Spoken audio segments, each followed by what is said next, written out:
Thank you so much for having me. It's a pleasure. And I love what you're doing, helping people really get visible in media. Yeah.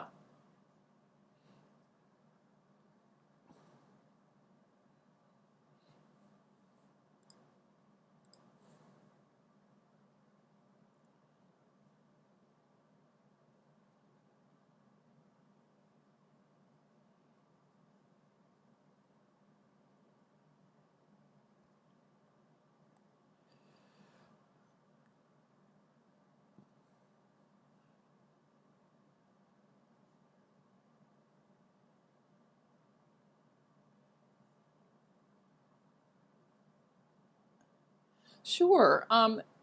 I think a pivotal event was when I was 13. I was in a swim meet and I was in the 13, 14 age group. At that age, a 14-year-old looks pretty mature and pretty cool. And there was a girl in our town who was reputed to be a really good swimmer. And so, and she had a boyfriend, which I thought was really cool. So in the race, I I psyched myself out. I basically defeated myself. We went out. It was a two length. We went out, and I could see her because it was freestyle. I could see her on the right, and then coming back, I couldn't see her. And so halfway back, I thought, "Oh, I probably can't win."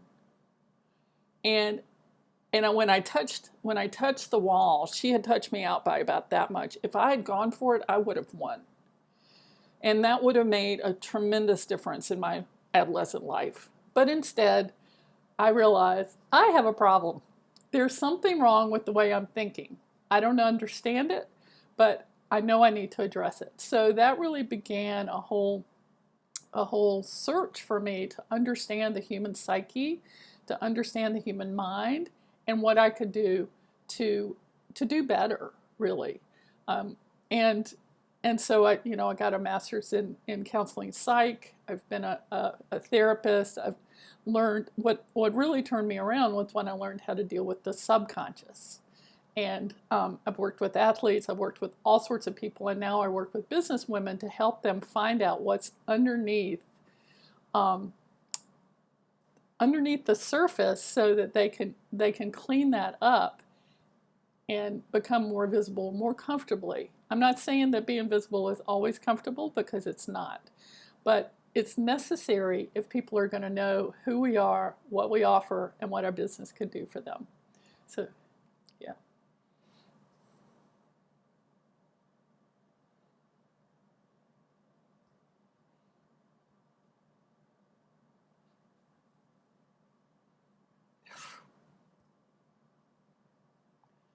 Yes. Yes. Yes.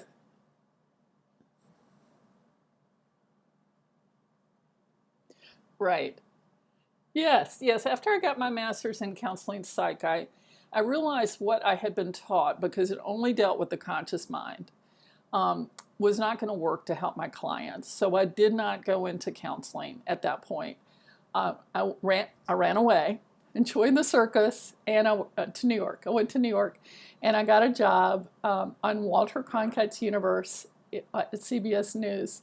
And this was right after he had left the anchor desk, and it was a science show, and I was really fortunate. I worked for the executive producer, and he let me go on shoots. He let me learn how to edit. He let me uh, write, and he let me research. So that was my training in communications, all behind the camera. And Walter Cronkite was the head of our program, and he really was what you saw. I mean, he was a very, very decent man, full of integrity. And the the the subsequent story about that is, I was behind the camera, and when people would tell me later, "Oh, you should be in front of the camera, not to help your business," I was like, "No, no way am I going to do that." And that was my visibility challenge, is getting in front of the camera. And I got some training in speaking and visibility through video, and that really helped, because it's not easy. It's not easy.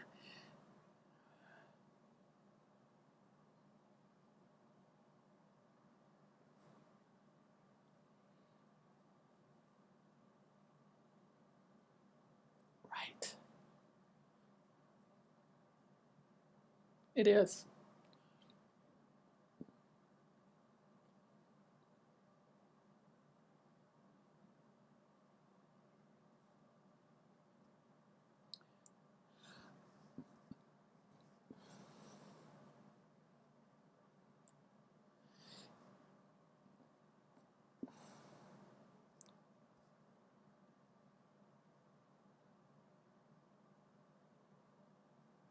Right.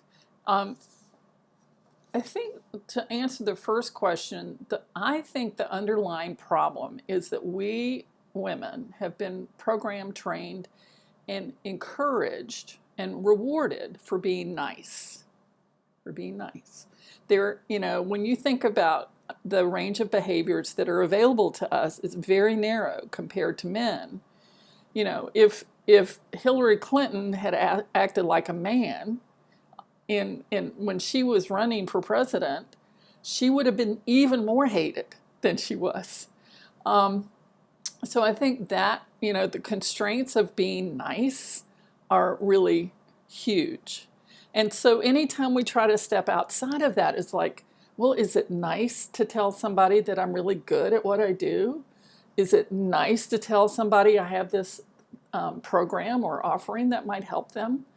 Um, yeah, I think that's what I think that's one thing we really have to look at is if I am I trying to be nice so that everybody will still accept me, or am I really squishing myself so that those people will like me?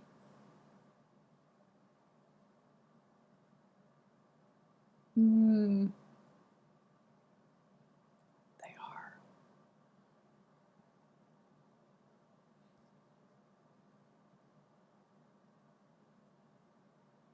Yeah,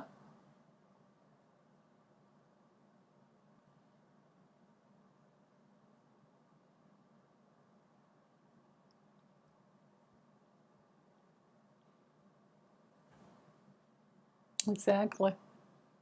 Exactly, exactly. And I think really a huge piece that I see, and I saw this a lot when I was in really big coaching programs, where they coach you how to succeed in your business. There were so many people who could not land on their specific niche, their specific sweet spot. They would be helicoptering around, and I was guilty of this too. Helicoptering around is like, oh, if I land, somebody will see me. Oh, and then I might be in danger. I mean, really is a lot of safety. There are a lot of safety issues, I think, with this. But I think what people don't realize is maybe people aren't watching you as closely as you think. And maybe that social media post you put up last week, 3 people saw. It's I think we have I know I did too, this fear of, oh, I'm going to get too much recognition. I'm going to get too much attention. I'm going to get too big too fast. I haven't found that. I have found that it's a slow, long slog to get your business growing.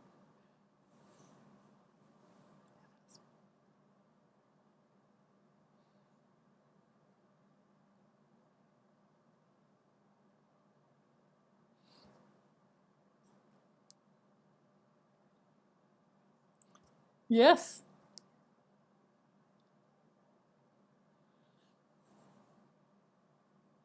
Yes.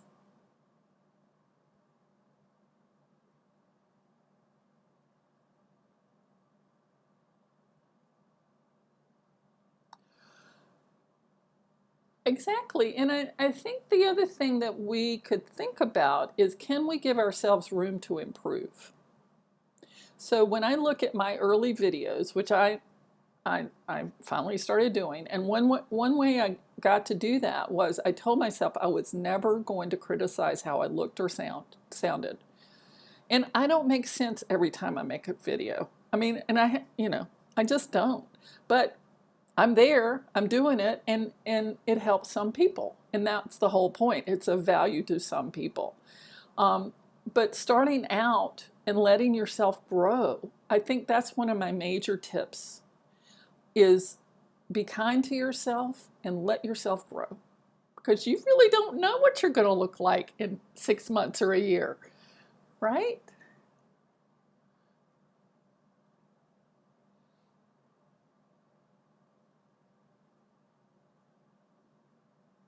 Exactly.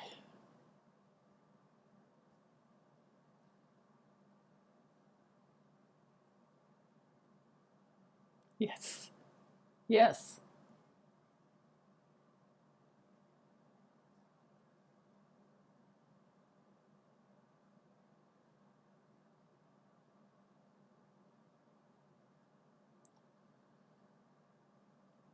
Yes.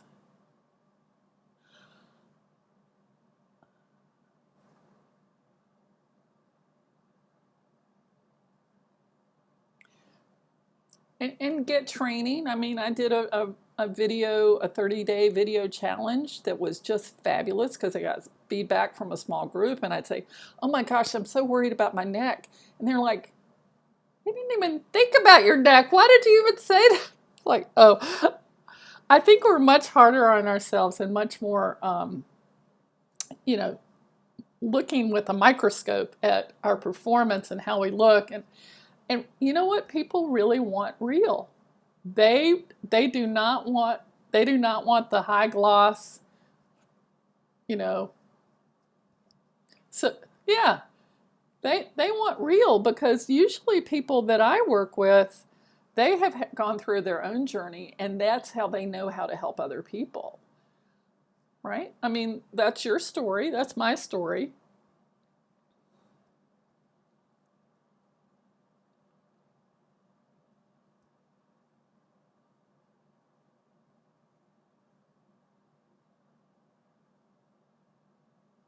Sure.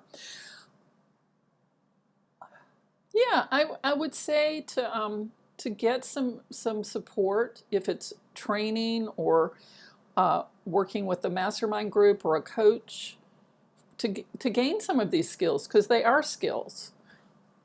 Being on video is a skill. Being comfortable on video is a skill. Being good at sales is a skill. Being good in marketing is a skill. And there are all sorts of resources out there for people to take advantage. You don't have to do this by yourself. Get some support, get some training, and grow.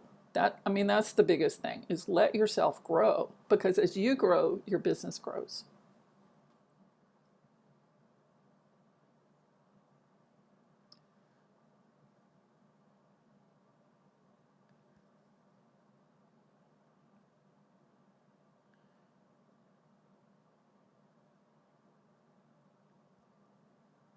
Sure.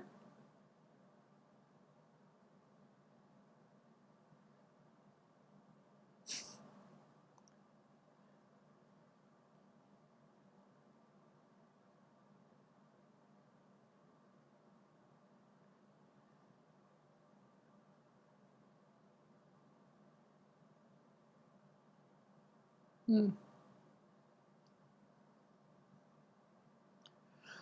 It's it's all an adventure.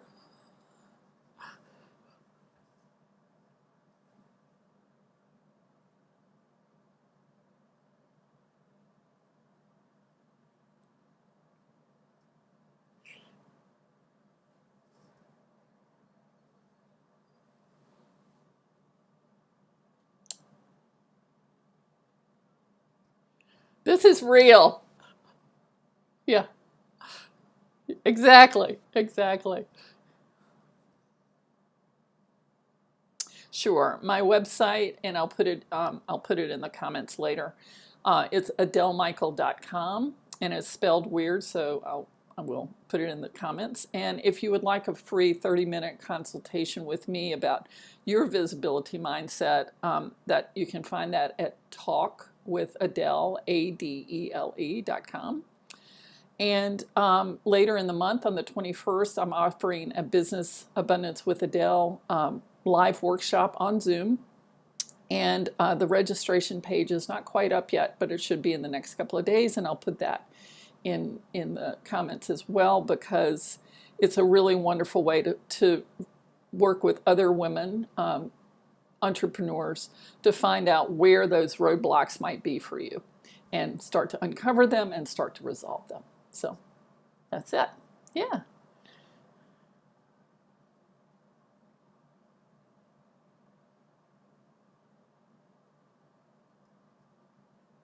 Oh, yeah. Thank you, Meredith. Bye.